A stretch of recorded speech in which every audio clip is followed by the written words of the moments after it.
আসসালামু আলাইকুম এভরিওয়ান। আজকে আমি আপনাদেরকে দেখাবো ছুরির শুটকির খুবই মজার একটা ভর্তা। আর এই ভর্তাটা আমি শিখেছি কক্সবাজারে। এখানে আমি একটা হোটেলে খেতে গিয়ে এই শুটকিটা আমি খেয়েছিলাম। তো ওই শুটকিটা এত মজা হয়েছিল।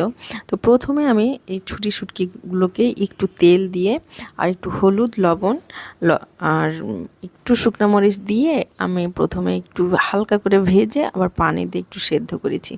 কারণ আপনারা জানেন ছুরি শুটকি ভীষণ শক্ত হয়, যার জন্য একটু সেদ্ধ না করলে হবেই না, শুধু তেল দিয়ে ভাজলে হয় না। যার জন্য আমি একটু সেদ্ধ করে নিয়ে তারপর আমি যে একটু কাটা ছড়াই নিলাম। আর সেদ্ধ করার সময় আমি কিছুটা রসুনও দিয়ে দিয়েছিলাম। তো সব কিছু আমি 5-6 কোয়া এখানে রসুন দিয়েছি। তো সব কিছু মিলে আমি এই কাটাগুলো ছাড়াই নিয়ে আমি একটু পেঁয়াজ কুচি করে নিয়েছি। তারপর এখানে আমি শুকনা মরিচ আমি কিছু দিয়েছি। আর শুকনা মরিচটা আপনারা ঝাল অনুযায়ী বেশি করে দিতে পারেন। আমি খুব বেশি দেইনি, বিকজ আমাদের বাসায় সব একই রকম ঝাল খায় না। আমি অনেক ঝাল খেতে পারি, বাট অন্যরা খেতে পারে না, যার জন্য। তো আমি এখন শুকনা মরিচ, পেঁয়াজ, সরিষার তেল দিয়ে খুব ভালো মতো এই শুটকিটাকে একটু চটকাই নিব। তো এই তো আমার হয়ে গেল ছুরির শুটকি ভর্তা। ভীষণ মজা, ট্রাই করে দেখবেন অবশ্যই। So thank you for watching.